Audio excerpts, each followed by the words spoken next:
Treasure Hunting Weekend. Mga katiats, kami ay papunta ngayon sa ating katiats.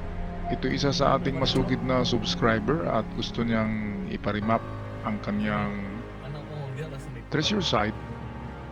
At dahil medyo may kalapitan lang ito sa lugar ko ay aming pinuntahan kasama ko ang The Pendulum at ang Invisible Man. Okay, so mayroon lamang mga 40 minutes ang biyahe galing sa syudad papunta rito. Maganda rin ng mga tanawin dito, nayon na nayon talaga. Ayan, napakalawak na palayan. At doon kami sa yung may gilid ng bundok. So ayan si Pendulum sa likuran. Napakainit ng araw ngayon. At suot ko yung iconic ko na na hoodie. Yan yung hoodie ko nang mag-umpisa ako sa vlog.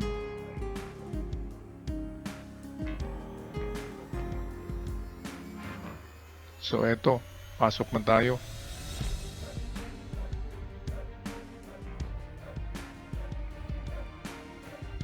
Meron akong ibahagi sa inyo dito itong mga tinatawag na remarkings sa mga niyog.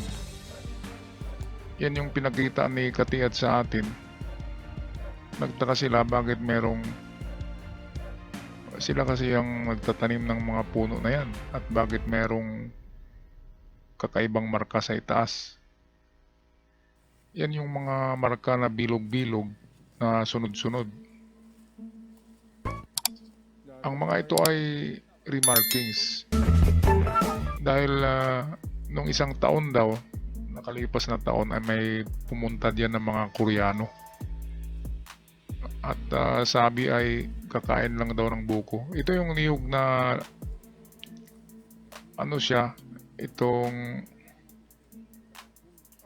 parang merong ano siya, siko or elbow at nilagyan ng tatak doon sa may elbow. Merong mga bilog-bilog doon pero hindi gaanong makita natin. Hindi nahagip ng camera, ayan medyo madilim. So kapag may ganyan, ibig sabihin merong treasure around the tree, around the cocoa tree. Hindi na kailangan na maging centennial ang cocoa tree para gamitin na remarkings. In fact, ang mga remarkings ay nilalagayan sa mga bagong puno ng niyog. Inakyat nila yan, karamihan ng height niyan ay nasa 5 meters ang karamihan ng remarkings. Ito rin daw, hindi sila ang nagmarka nito eh. Baka kasama yan sa ginawa ng mga Koreano na mga remarkings. Kaya kung kayo may mga puno ng niyog and then merong mga markers na mga bato ang paligid, and then may nakita kayong marka na hindi kayo ang nagmarka, pwedeng remarkings yan. Okay, ito na kami. Ito yung nahukay nila Katiats noon, last year. 1 inch diameter daw yan na kable na marupok na talaga, kinakalawang. Sa 2 meters deep na kuha. At kasunod niya na itong paa. Itong left foot marker. Sa ilalim yan ng lupa. Kaya kung may kable, ayan ibig sabihin may tinalian na mabigat. At yung mabigat na tinalian ay mayroong mababasag na laman. O pwedeng importanteng bagay ang nasa kahon kaya tinalian ng kable at dahan-dahan na ibinaba. Pero kung 2 meters deep lang ang pagkabaon ay hindi na kailangan ng kable, di ba? Kailangan lang ng 2 tao sa ilalim na itong mag-assist sa pagbaba ng kahon. Pero kapag malalim, sabihin natin 14 meters deep, 12 meters, ay kailangan na ng kable para dahan-dahan na ibaba yung sabihin natin isang box ng gold bars. Ayan, kaya anong ginagawa ng kable sa 2 meters deep na ito pa ito yung kasama ng sa may kable tinapyas na bato na napaka smooth. At ito yung left foot mark na binaliktad. Ayan o, klarong klaro. Diyan ako malapit yung kable. Okay, kaya positive ang tunnel. Nandyan ang mga signs, lalo na yung kable. Man-made talaga yan. At ang kable ay ginagamit sa pagbaba ng mabigat na bagay. Ito namang yung right foot marker. Ito yung nagtuturo doon sa kanilang pinagukayan. Distansya niyan ay sa hukay nila ay nasa 9 hanggang 10 metro doon sa unahan. Okay, meron akong ibahagi dito na sekreto ng dalawang magkapares na paa.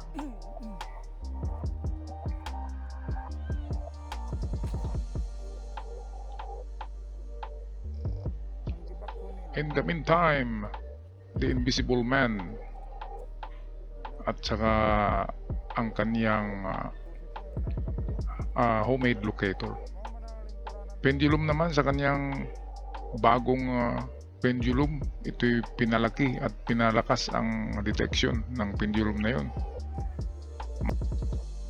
At ihanda na natin ang ating locator para umpisahan natin pag-confirm kung positive pa rin yung hukay na tinabunan nila Katiyats. So balik tayo dito sa right foot surface marker or trail marker. Ayan. Okay mga Katiyats, meron akong ibahagi sa inyo tungkol ito sa magkaparis na foot marker.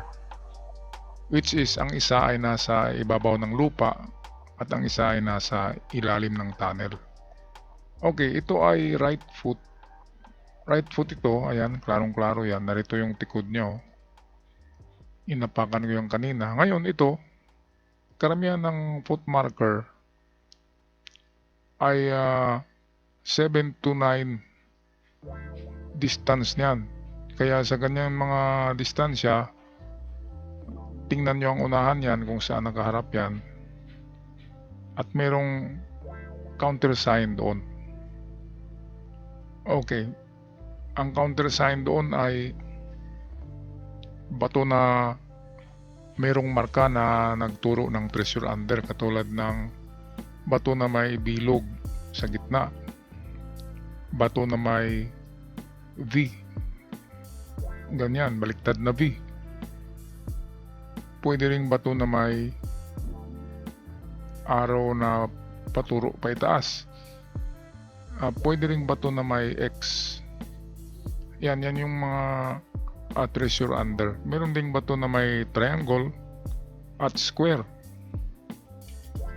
Okay, pero yung mga nauna, yun ang mga magagandang treasure under. So kapag nakita nyo yun sa unahan, halimbawa dito sa itong ating niremap, ay sinabi ko kanina na 7 to 9 meters. At eksakto nasa 9 meters ang kapares nito na countersign. At nang hinukay nila Katiyats, kasi hinukay na nila ito, ay naroon nga yung kaliwang paa.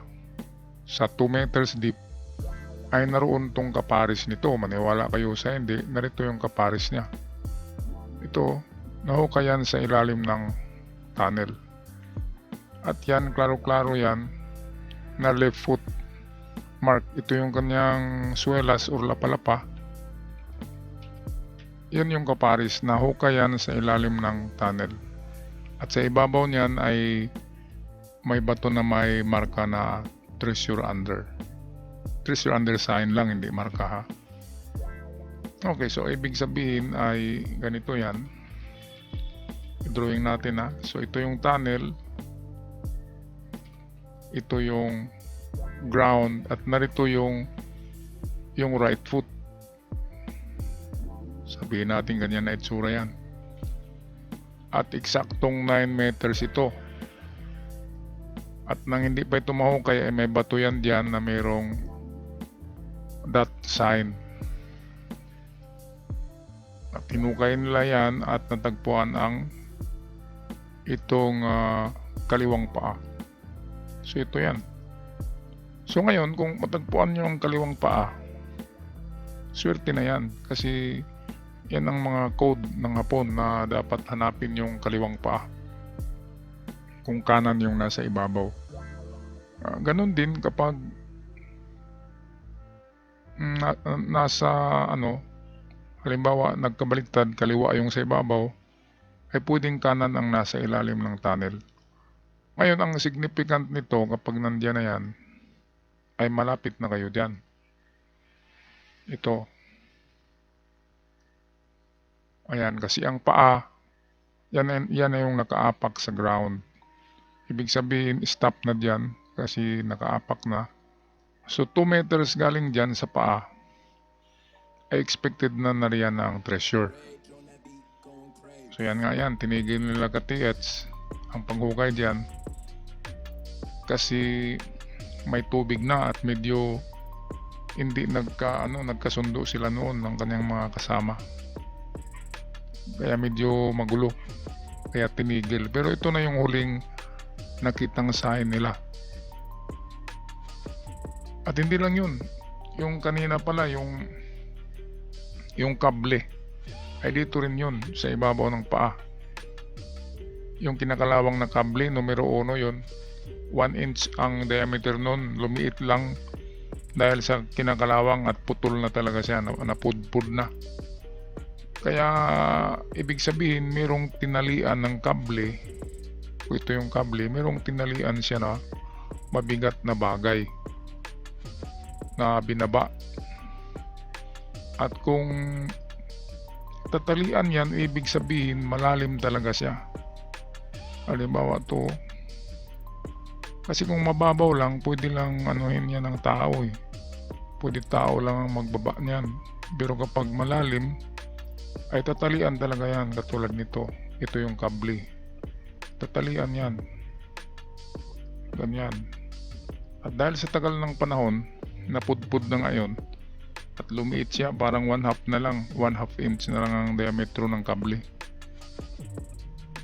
Kaya palagay ko dito ay malalim. Malalim ito na pagkabaon dahil ginamitan ng kable. Okay, so patuloy na tayo sa video at ating i-detect ang area. Okay, at dito ay sukatin ko ito ng hakbang lamang. So kung sa hakbang ang 9 meters ay nasa 11 kahakbang yan. Okay, so ito 9 dito. So dagdagan ng 2 meters. So ito na ngayon ang dinadowsing ko kung merong detection.